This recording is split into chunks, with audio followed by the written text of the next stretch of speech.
telling everybody the good news of Corey LaJoie, and I appreciate that. She usually gets you there. I appreciate you from across the shop.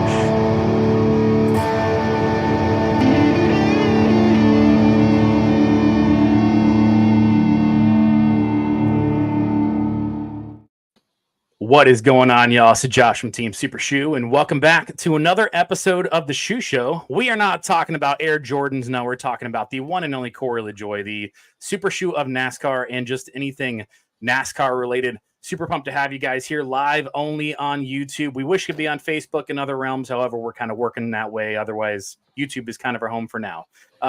Today, we are hanging out and talking about Atlanta. We got our buddies Tyler Turner and Scott Willits, as well as our trusted co-host Derek Nelson. We're all hanging out, going to be talking about some racing. So let's bring them in.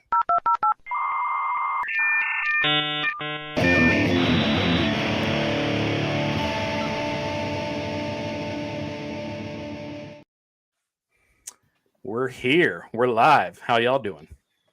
Good. Doing Living all right. the dream over here, baby. Living the dream. Yeah. Forgot to mention everybody that's watching. If you have not subscribed on the YouTube channel, helps us out a ton. So please subscribe and share it and spread the joy of Corey LaJoie. We want to do everything we can to make people aware of how awesome that guy is, and looking forward to cheering him on for many years to come. So, Derek, did you do your hands today? I didn't today. As a matter of fact, the permanent marker finally scrubbed off. Look, note, if you do this challenge, which there's no reason why you shouldn't do the challenge, it takes like 2 minutes. Don't use permanent marker. And if your wife is telling you, hey, that's permanent marker, for a change, you might want to listen to her. She may actually know what she's talking about for once. So what are we talking about? We're talking about Childhood Cancer Awareness Month. And this month alone, for Childhood Cancer Awareness, to push awareness of the little kiddo heroes that are out there fighting a battle that most of us don't even have to think about on a daily basis. We got some kiddo heroes that need some cheering up, and Team NASCAR is out there to do just that. For those of you not in the know, Team NASCAR, there's a long story behind it. It's worth checking out. I'm not going to dumb it down by trying to tell you what it is within a short time frame. Cut the story short, you donate $25 to them. $25 buys what is essentially a large plastic jar of joy for these children. They fill it with toys, crayons, coloring books, and they go out to these hospitals, and these kids that are otherwise just sitting there thinking the same old thoughts, doing the same old things. It brings them a bucket of joy, essentially. And this month, instead of you coming out of pocket $25, there's a generous donor out there who's willing to donate $25 for every person that does this. On your right hand, draw an eye. On your left hand, draw a NASCAR, and then just hold them up. Show them that you NASCAR. iNEGU. Include that hashtag on the picture whenever you put it on your Instagram, your thread, your Facebook. Just get it out there and share it. Get the word out there, because it takes 2 minutes of your time and a little bit of ink out of a marker. And so you do that, and Team NASCAR will appreciate it tremendously. Like I got this wristband last year when I heard about them jumping on board with Corey. And once I actually looked into the organization, I haven't taken it off since, because it reminds me every day, no matter what I'm going through, no matter what struggles you're going through, there's somebody always out there fighting a bigger battle than you can even comprehend. So for kids that are going through this and their families, bring them a little bit of joy, put some ink on your hand. iNEGU, get out there and spread the word. Yeah, man. Yeah, it was pretty cool last year. I got to bring on Eric Reese, who is, I guess, CEO of the company, and he quite a heartwarming story. It's or heartbreaking story, but it's cool to see them doing good things out of something that, you know, was a tragedy. And I like that Corey is still repping him. I guess in a couple of weeks, I think it said Kansas, he's going to have NASCAR on the car again. So I'm excited about that. Really happy to see him still giving back. He was going to the hospital just this past weekend. I think it was in Georgia or somewhere. So just cool to see that. You know, that's, you know, one of the many reasons why we back Corey is because he's just so down to earth, and he's just always trying to do some type of outreach. So let's do some intros. Tyler, we've had you on, I think, once before, but for those that don't know you, where are you from? And I wanted you to explain your goat thing that you're always doing. Yeah, so my name's Tyler Turner. I'm from Illinois. The goat thing really just started from, I wish I could tell you. I just started seeing, I started following Corey back in 2017, started to kind of see who he was as a person. And one day I just started commenting goat emojis on every single one of his Instagram posts. And meaning the greatest of all time. For anybody that doesn't know, I feel like everybody knows that at this point.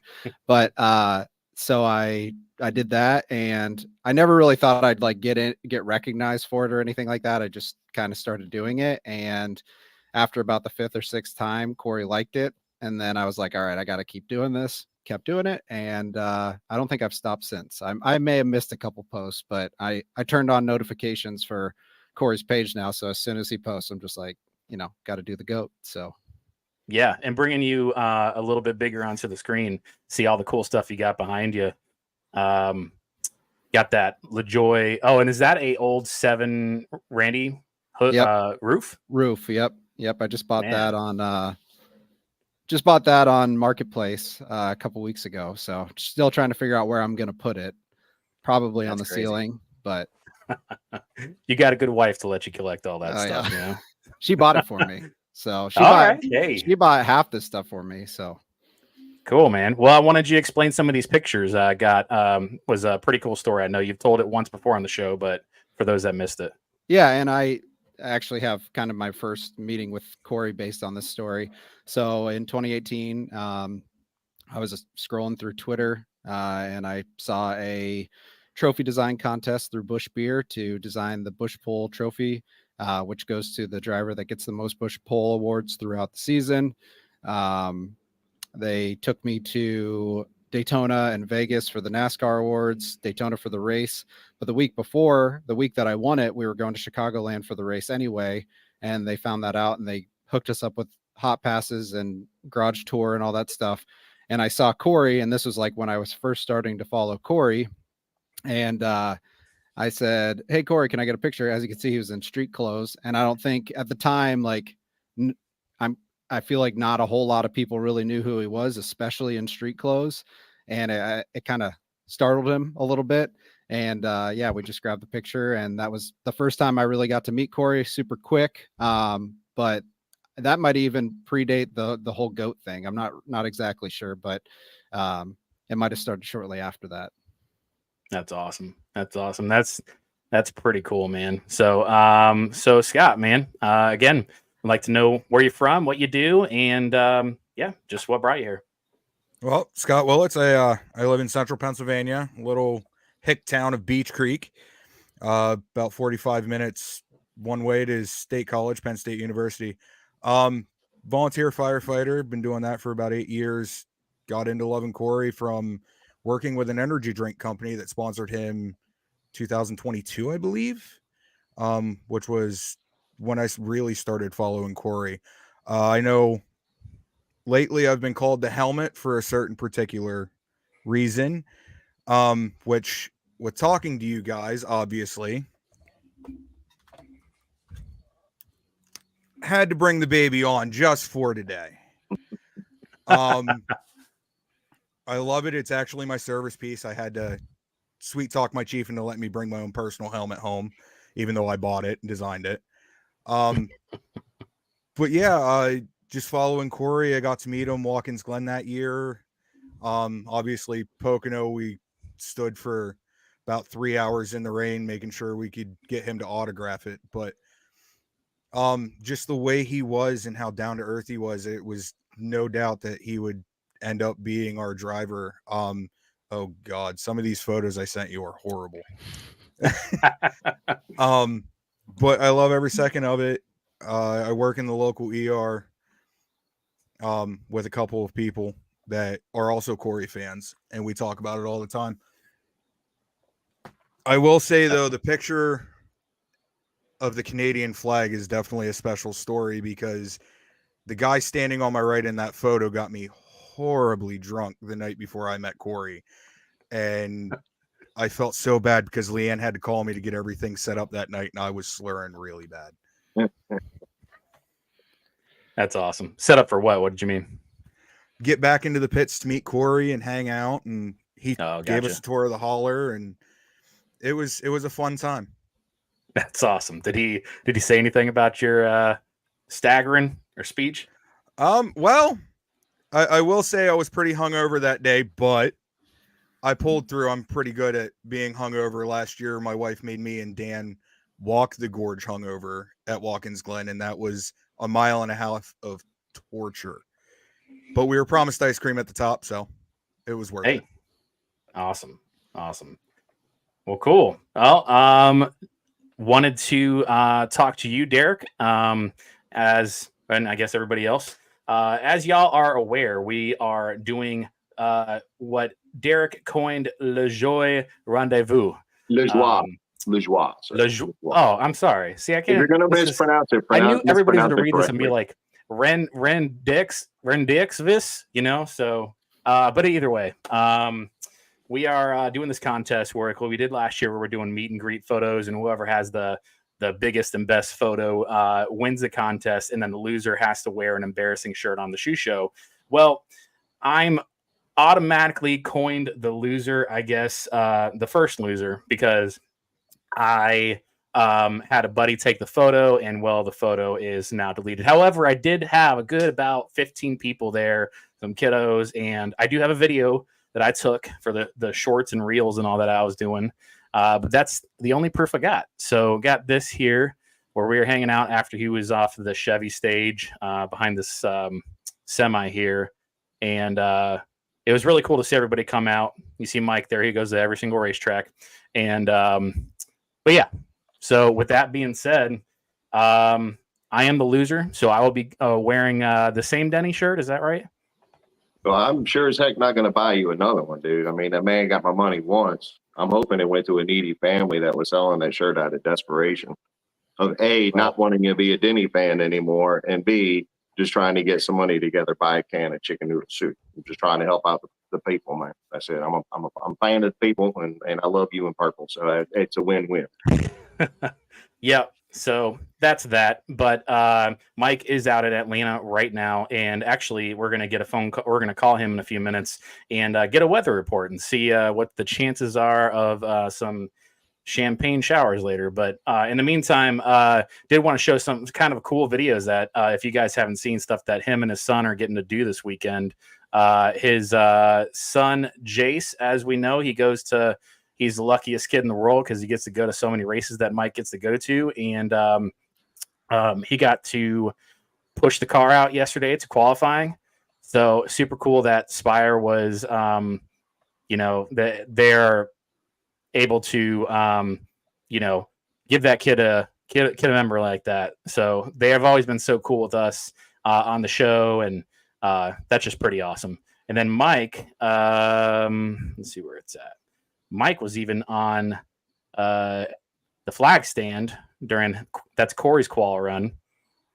There he is. Look at his raising his fist.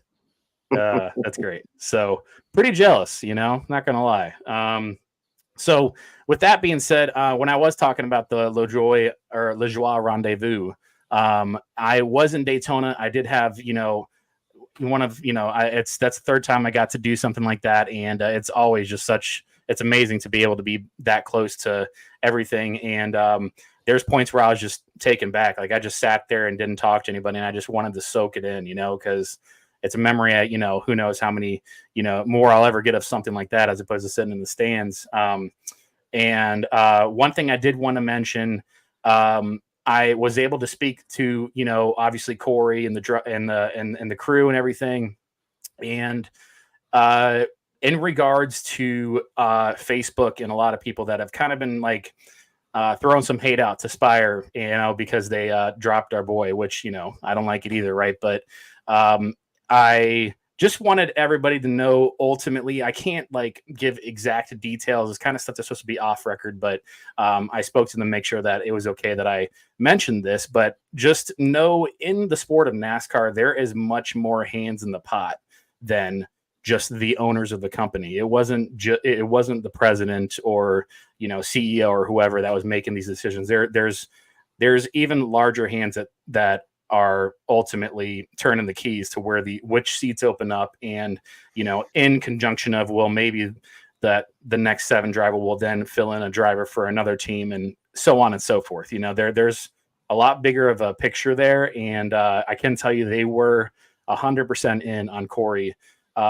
with his new crew chief next year.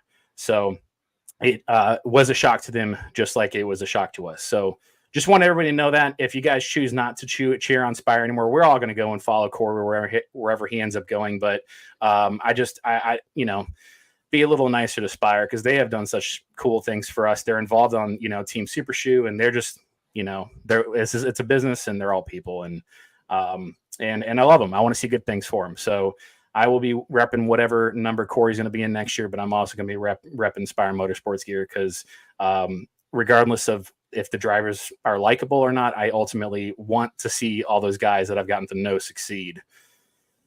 So, you got to let people know too that Spire also was they were the first team that was willing to give Corey that full-time opportunity, and then so they could grow together. And it just so happens that just sometimes in life, as it happens, people grow apart. Well, the team's going in one direction that they must go in, and the good Lord has a plan for Corey somewhere else. That's reason enough to stay optimistic. Josh, you're muted. Yep, I am muted because I just got it sounds like he's in the chopper above the track. He's checking the weather. It's Mr. Michael Bostic. You're live on the Shoe Show. How are you, sir? Man, I'm once again living the dream. I think anybody that is seen some updates on the page from yesterday knows that some pretty incredible things got to happen for me and my son, and we're just out here making some noise for old Super Shooter Corey LaJoie. How y'all doing? Doing good, man. Yeah, we're here talking about how Corey's going to win today and talking about the playoffs and all that fun stuff. Got a couple of guys from Team Super Shoe, Scott Willits and Tyler Turner. You've probably seen them, and then that old schmo Derek. He's still here too. So. Bless his heart. Yeah, I know. Well, I got to bring somebody in here, you know. So, right. Well, hey, so wanted to know what is the weather looking like out there? Well, I'll tell you right now, skies are pretty blue. There's a few clouds around, but I don't want to be the bearer of bad news, guys. But it looks like there's definitely a high chance for showers tonight. Champagne showers in Victory Lane for the 7th part of that is. Corey LaJoie, don't get it done right here at Atlanta Motor Speedway. Career win victory number 1. Let's go, baby. That sounds good, man. Well, I'm jealous. I saw all the stuff that you got to do yesterday, and Jayce, and maybe Jayce will have to come on the Shoe Show and tell us what it was like. Yes, sir. Yeah, I think he could probably sign up for that. He'll be happy to show everybody this NASCAR helmet that he's got, that he's had several drivers put some ink on for him, and including the PR lady, Miss Leanne Egoff. She signed the helmet too. Isn't that awesome? Wow, She's very nice. Famous. Nice. All right, brother. So, well, we just wanted to check in. It's all going good so far. I'm actually standing in Corey's pit box right now. There's a couple crew members hanging out on the wall behind me, and so everybody's just getting tuned up. Pit road's getting crowded. Garage is a busy place. Today's going to be an exciting day. Hope everybody gets a chance to tune in.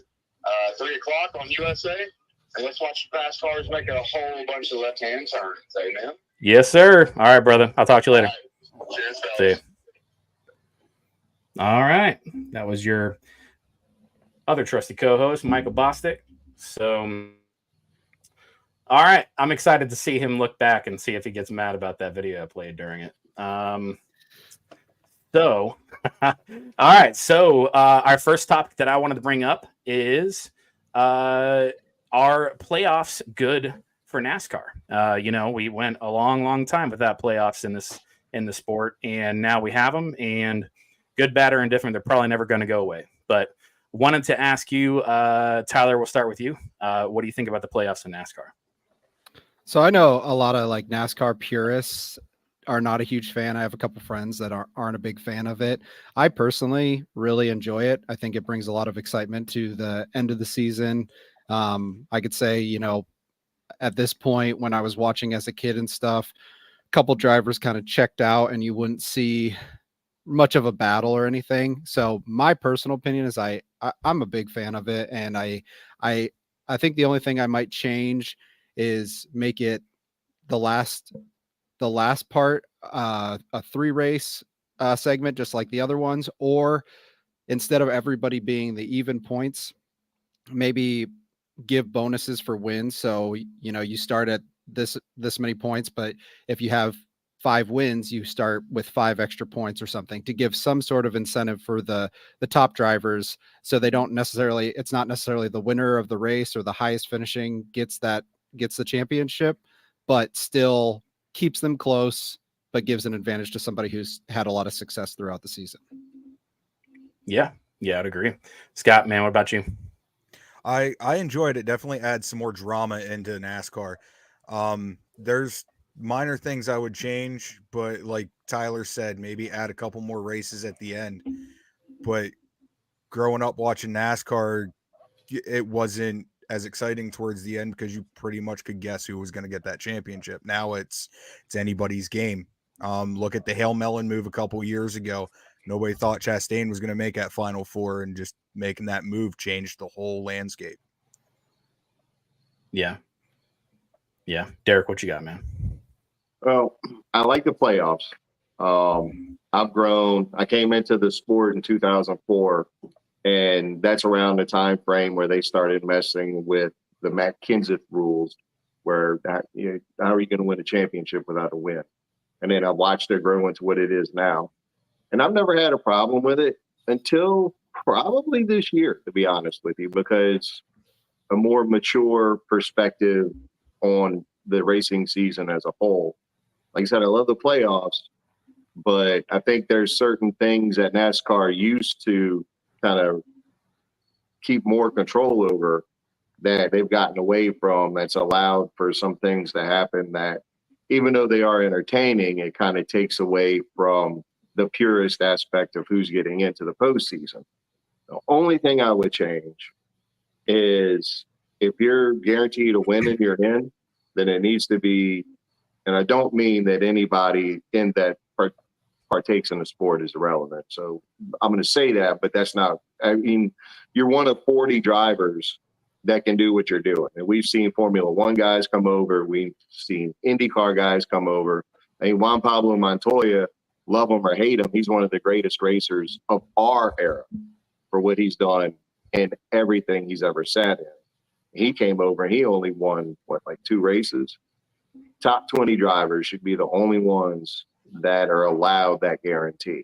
So you don't have somebody, and I love Austin Dillon. I mean, I don't think I've recovered from being hoarse, from yelling and screaming, because I was just in awe of what he did.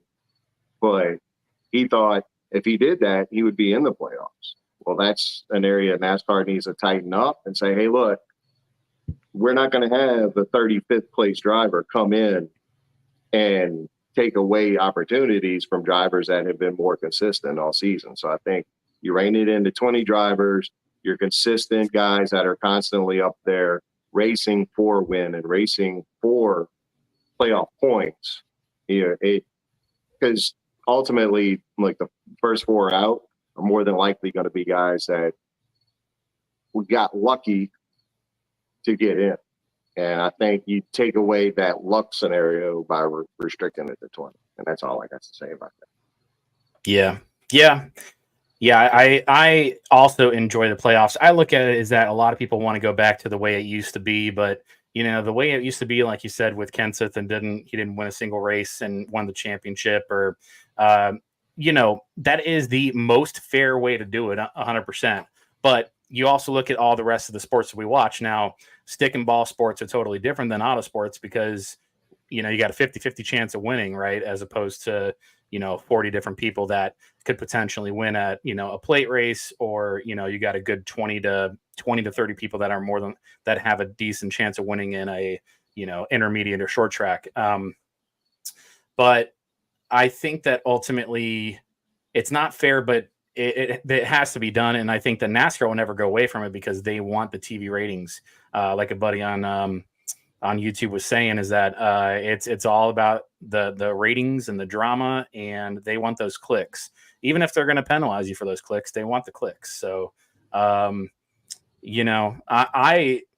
do like the playoffs, but I kind of like it more of like the way when it initially started, where it's just top 10 and now is it 10 races to decide, to ultimately put some type of little bit of twist where you all are even at zero, or the points that you've had from winning races or what have you. And I also am not a big fan of winning you're in. I think that this sport should be more about consistency. The person that finishes 5th to 10th in every single playoff race starting today should be the champion if he is the most consistent. But that's not the way it is. You can have a driver win tonight but then wreck out the next 2 races, but then he's into the next round either way. Just don't like that. So I think it takes away, I think it takes a lot away from the drivers, but it's never going to go away because, like I said, that's what they want. They want that drama and the clicks, and they want those highlight reels. They want Ross Chastain to ride the wall and then ban the ride. They want drivers to get into fights and then ban the fight. They want drivers to wreck each other and then ban that wreck. So, the way it is. The points system setup leading into the playoffs, like everything we've talked about is pretty much playoffs, how they get in, blah, blah, blah. But there's the point system throughout the regular season where you get bonus points for finishing in the top 10. You get extra this for winning. And for me and guys like myself that have been watching the sport a little while, it's easier to kind of keep track of the point setup and how it works. But if you're a casual fan trying to kind of keep your fingers on the pulse of what's going on in the sport, it can get a little convoluted. And I think that's kind of an example of NASCAR tinkering with something. They're not going to get away from the playoffs, but they're going to tinker with it. And right now it's for a casual person, right? We want to bring more people into the sport so that way we can have more teams. We can have more competition. We don't see ticket prices go up. But to have that, you've got to be convenient to a casual viewer. And I think that's something that, as they've messed with over the years, just leading up to the playoffs, that's kind of got a little smidge out of hand. Yeah. Yeah. And one thing I would say is that, a lot of people say that this, the playoffs it delegitimizes the championship. And I actually think the opposite, although I think that a consistent driver should win. I think it's harder than ever to win the championship now. Jimmy would not have the championships he had if they had this elimination playoffs. Like, it is so and the way it is, we watched qualifying yesterday. From first to last, you're a half a tenth to or you're half a second to a second off, and it's like the field is so tight right now. Whoever wins now truly deserves it because they have been the field is so much tighter. That's what makes the difference between us and F1 or any of these other leagues, is that like I said, so many people can win. So yeah, that's the biggest downfall of Formula One, which claims to be the greatest racing on the planet. Well, that you've got 3 teams, which this year, which has been a pleasant surprise. But for the most part, it's been like Red Bull and Mercedes fighting for the top steps on the podium. And a lot of times it would just be those 2 teams on the top steps of the podium. And the majority of the races over the past few seasons have been won by Max Verstappen. And you're starting to see a little bit of newness on the podium this year, which is great. But the other thing that also tears people away from Formula One, and I thank God that NASCAR hasn't done it yet, is the prices just to see a race.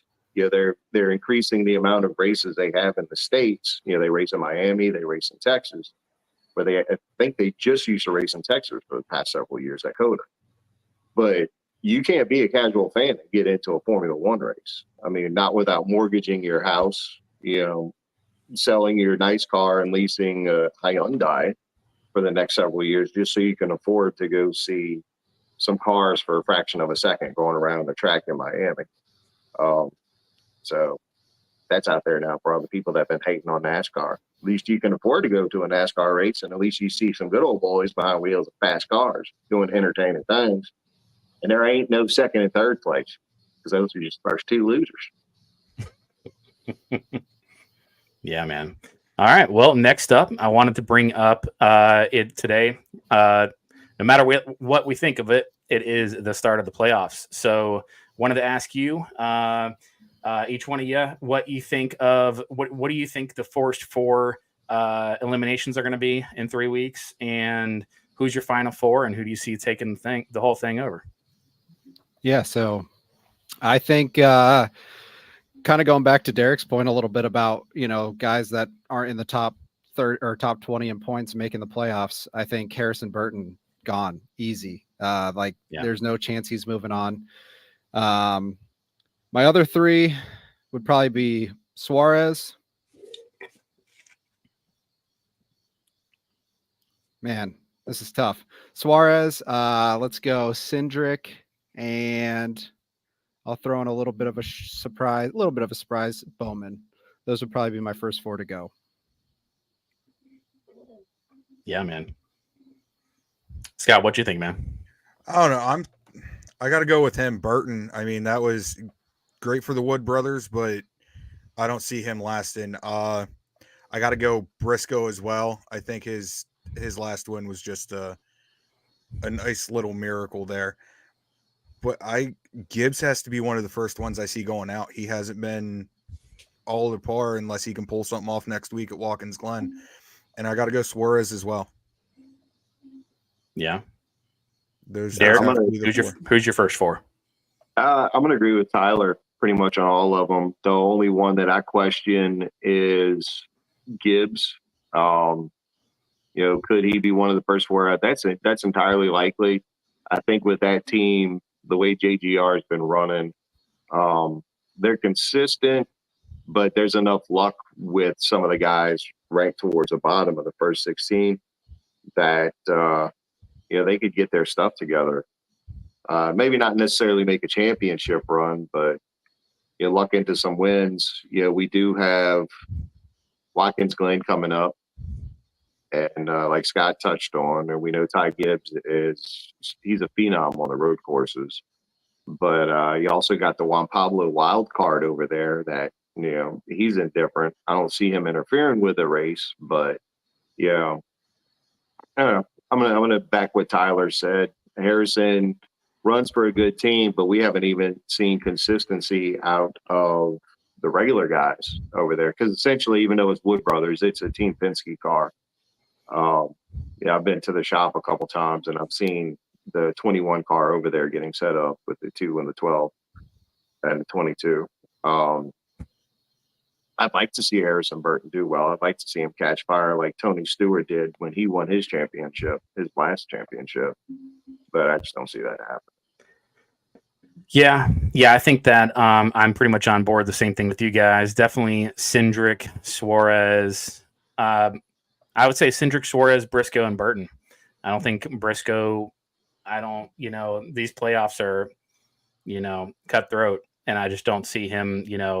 He's a decent driver, and he did get that win, and well earned. But and Burton, that was a Daytona win, just like you would see. A lot of other race winners that did earn it, but it's kind of that's not comparable to the rest of the races we go to, except for obviously tonight. Or today. So I think SHR is going to back Briscoe a lot, and I think we're going to be surprised. I think he's going to go on a tear.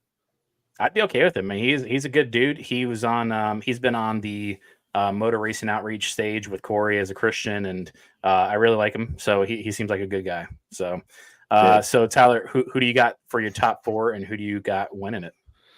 Oh, top 4, I would say probably Bell always sneaks in. Larson's hard to bet against. Blaney always seems to get hot, and then I'm not going to go Hamlin this year.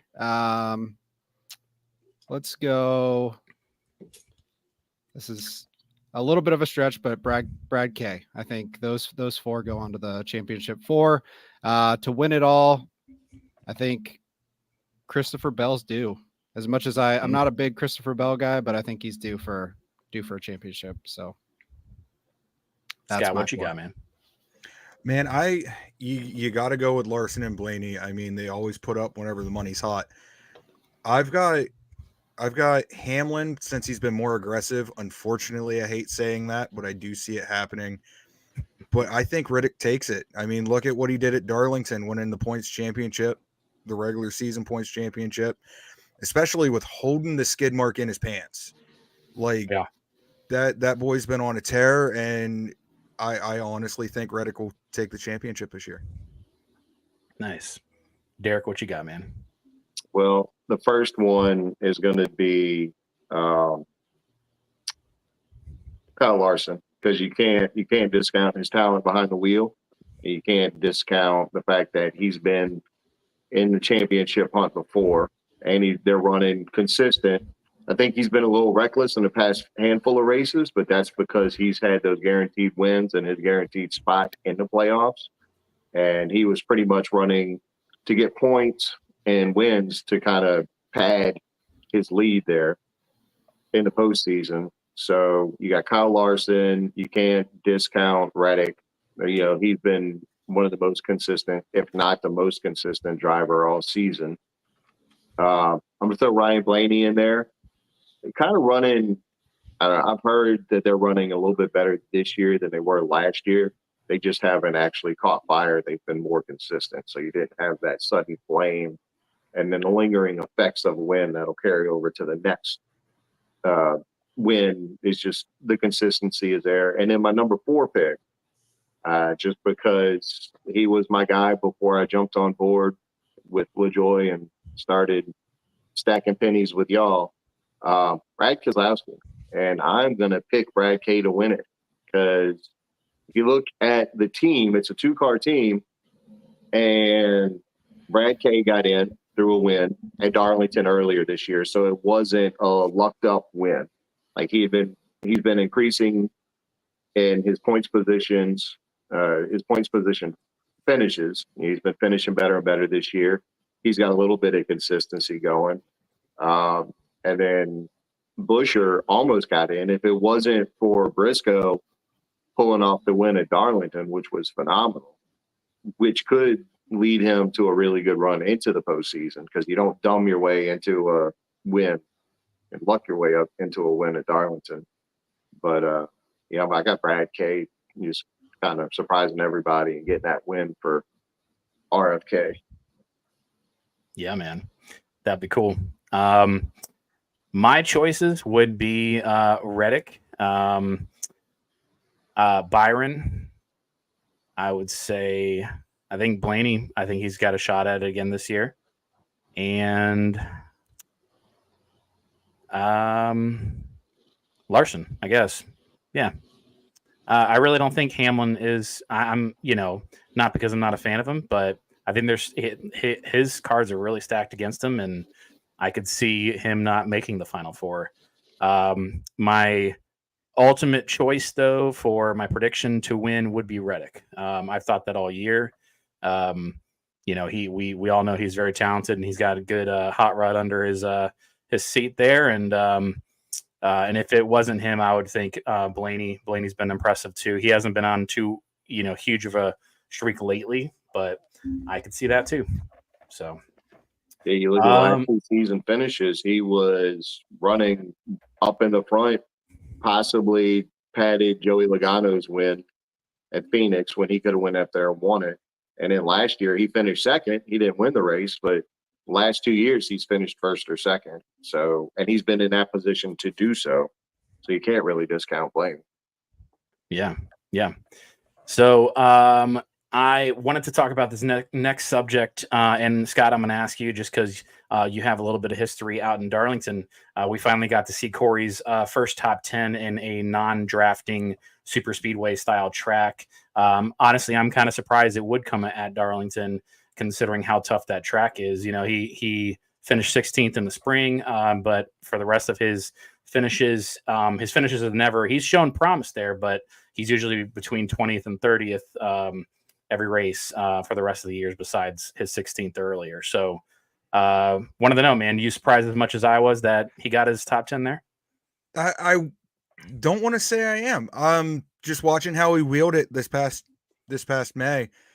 It's definitely a driver's track, and he showed the promise, even though he scraped the wall in qualifying. But finishing 16th from, I even forget where he qualified, was amazing.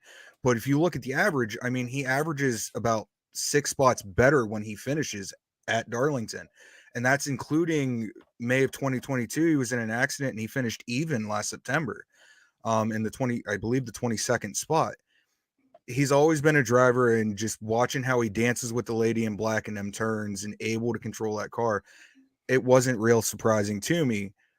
It was surprising that I was not there. I was hoping I'd be there. And the fact my wife keeps rubbing in my face, it happened on her birthday, doesn't help the matters. But I think the first win that he would get at a non-drafting track would more than likely come at Darlington, just being able to see him live wheeling that car.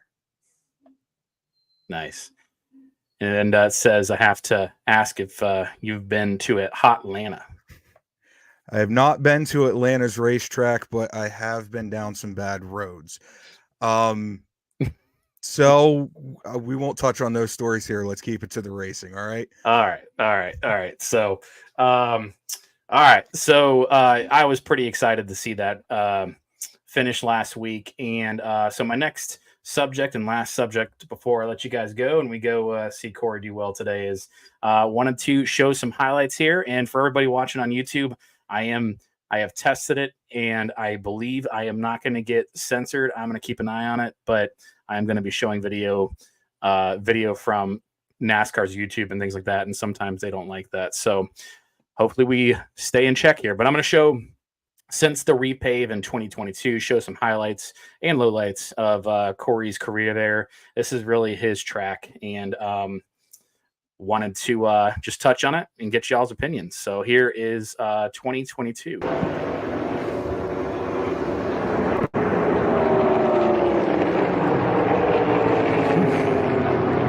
LaJoie had a rough ride there. Kyle Larson got turned. Joey Logano. 1 lap to go. Sponsored by Credit One Bank. Exactly what William Byron wants. Side by side behind him. Oh. Bubba Wallace. And Blaney into the wall with Briscoe. Here comes a run. The one of Ross Chastain. You're going to have to block. Oh, below the white line there by Christopher Bell. They're racing side by side. Perfect scenario for William Byron. There's going to be a massive run coming off this one car. 4. Byron top to bottom. Hugs that white line. Drifts up and comes to the line. He wins it as Buescher, Haley have a hard crash into the wall. I believe that's Harrison Burton with them. At least 3 cars involved. That was 2022 in the spring. He ended up finishing 5th. He went from 12th to 5th on that last lap. It was very chaotic. And if you slow-mo it down, he's that black and yellow car where literally just cars opened up like the seas in front of him. So right at the checkered there. So I believe he finished 6th, and then somebody got disqualified, and he finished 5th. So that was exciting. Here's Corey LaJoie says, I'm going to get the lead back, drives to the bottom. Does he clear him? Yes, he does. He did. We all know this. He moves up the racetrack, but now the 9 back to the inside. Look at this racing. This is amazing. Right here, I thought it was in a pretty good spot, but the 43 hits me a little bit too hard right here, and I couldn't go to the bottom, so I thought I was going to spin out, go to the right rear corner. Controlled it nicely, though. Oh. And got in the fence, and then wrecked my ass off. And that's how our day ended, unfortunately. But I know what to do next time. So that was 2022. That was the highlight of my favorite moment of his career is just that excitement. That's what I'm hoping forward to tonight. Obviously, I don't want him to wreck on the last lap, but looking that made Atlanta my favorite racetrack. He led 19 laps that day, and he was a force to be reckoned with, and it was really cool to see. We got 2023, both races in this highlight here. Bell with a big push. Big push coming bottom. Now LaJoie to help Kozlowski on the bottom. And the car that has led 139 laps today is going to lead 140. Joey Logano dominates Atlanta for Team Penske and Ford. Wow. Takes me right back. Put him on that outside. Yeah, it's pretty amazing. You know, as hard as everybody was pushing, just unbelievable. Hey, Corey LaJoie, 4th place. We've seen him get. Oh, we got a big crash. LaJoie goes around. In front of the pack, how many will get collected? The 19's able to avoid. Chastain. The left side of the 54. That's pretty hard contact. Derek Jones had a big run, and he just. Well, it looks like the 7 actually came down. It looks like I thought the 43 was going up into the 7, but it looked like the 7 actually came down on the 43. Oh, look at that. Leave it to Jeff Burton to point out Corey's flaws. So 2023, Corey finished 4th in the spring race, and he got spun himself, whatever you would like to call it, in the second race of 2023, which is where I was at. I got to go there last year. And that was the first race with Gamebridge on the hood, so that was pretty cool. I do remember somebody from the team told me that he went and had a intense conversation with Eric Jones after that race. Nothing ever came from that, but all right. And so my last one, I can't show a video because I've already tested it. We're still live, good. But it was earlier in the spring, the closest finish at the time in NASCAR until Kansas said, hold my beer. Corey ended up finishing 13th that day a few months back. And interesting to note, average finish for Corey since it's repave in 2022 is 13th, including the wrecks. To take out the 2 wrecks that he's been in of the 5 races, he is 7th with his average finish. So very interesting. This is obviously his best racetrack. It's one of the most exciting racetracks on the circuit now. And so wanted to know, Tyler, we'll start with you. What do you expect tonight or today? Well, for the last 10 races of the year, I'd really like to just see consistency in Corey, just getting some, kind of what we saw last year. And I think today is one of 2 opportunities to really shine, Atlanta and Talladega being the 2 road courses with the Roval and stuff. I could see it there too. But I think any expectation under a win today is kind of unacceptable. But at the same time, if he gets a top 10, I'm going to be thrilled with that. Sorry, the sun's shining right on my face and you can't see me. But yeah, obviously we're all hopeful of a win, but I'm going to go with win as my pick, but I'll be thrilled with anything within the top 10. That's going to be a really good day. So. Yeah, man. Scott, what you think, man? I got to go at least top 5, but I'm ready for them champagne showers. I'm ready to see him win it. I mean, and Atlanta's always been a good track since he's been with Spire. I mean, his average finish is always 12 spots better than where he starts. So I think today he surprises everybody, and it's time for the checkered flag to drop on the good old 7 car. Yeah, that would be awesome. Derek, you agree? I agree wholeheartedly. I hope this is the race, coming out of Darlington with the momentum of the 9th place finish, heading to his best track, one of his best tracks. I mean, realistically, I'd like to see a top 5, just so that way we can see some consistency with the top finishes leading into season next year, where we're not 100% sure where he's going to land yet. And he may or may not have sponsors and teams eyeballing him, looking to get that 10-year driver in the seat. Of course, nothing would help that more than seeing the black and white checkered flag drape over the hood of that number 7 Camaro. I'd be jealous of Mike for used to have like the perfect race weekend. But let's just say that does happen, then we know that the consistency is going to be there for Talladega a few weeks down the road, where yours truly is going to be. Hoping to see y'all there, so y'all can help me put a Bubba Wallace shirt on Mike's chest. I mean, dude, The guy's had a great weekend. He needs an event. He needs a happening to bring him back down to earth. Let him know that he is still just a humble schmuck meat puppet like the rest of us. And nothing will do that more than a Bubba Wallace t-shirt. So, sorry. Yeah, you notice he didn't bring it up on the phone call. So you figured he'd be bragging a little bit. So I don't know. We'll see. We'll see where it goes. But yeah, I think Atlanta is, man, I love Atlanta. I think that it's a Daytona without all of the big ones, all the wrecks. They're gonna have wrecks, but most of the time it's one or two cars getting into each other, and is a lot less of a gamble at Atlanta, but it's still that same style. So I think that that's his opportunity to get up there and win, because, you know, Talladega, Daytona, you can earn that win. I'm not saying that the 21 didn't earn, you know, his win a few weeks ago, but ultimately you have to survive those tracks. Atlanta is not, I don't feel like it's a survival track. I think it's, you know, you obviously you do have to survive, but that's not the gameplay, I don't think. So I'm looking forward to it, man. I'm looking forward to the race today, and, you know, that would do wonders for Corey and, you know, his future to be able to get a win. So he's got to do, you know, hope he does whatever he has to do, you know, to get that thing in victory lane. And I'd be so happy to see him win with the 7 team, as much as he's leaving the 7 car.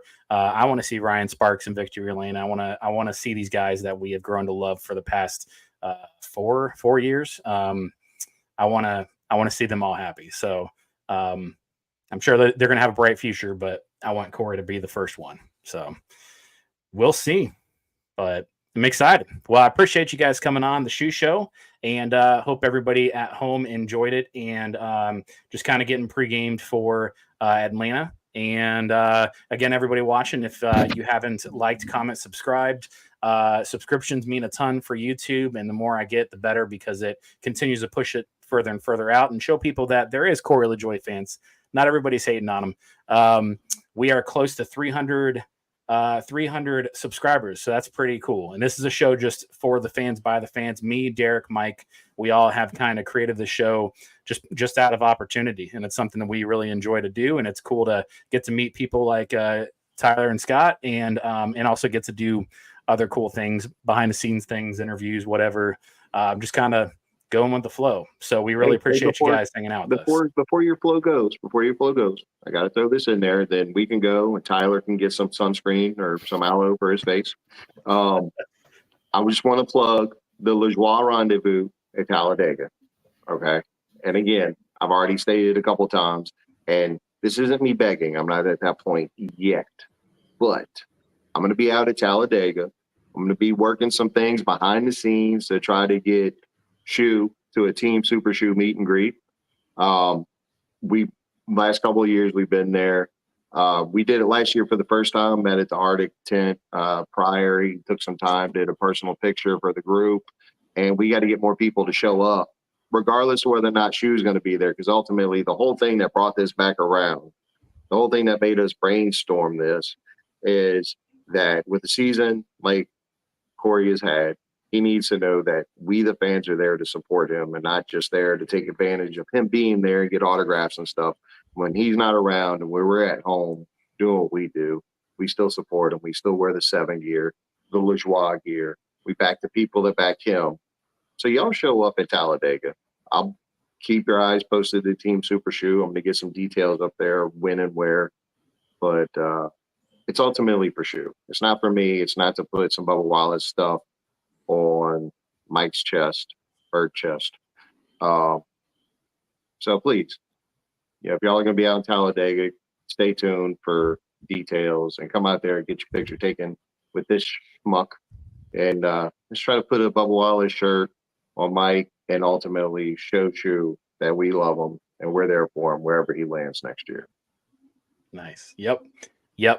I am excited, and Corey will be all right next year, so y'all don't worry about it. But I am excited we all need to go and show and represent Corey, and, be there for him. So it does everything for him to see that, he still has all this backing. So I'm sure he feels like his world is crumbling down a little bit. So otherwise, y'all, I appreciate you coming on the Shoe Show once again, and y'all, God bless, stay safe, and go Corey LaJoie.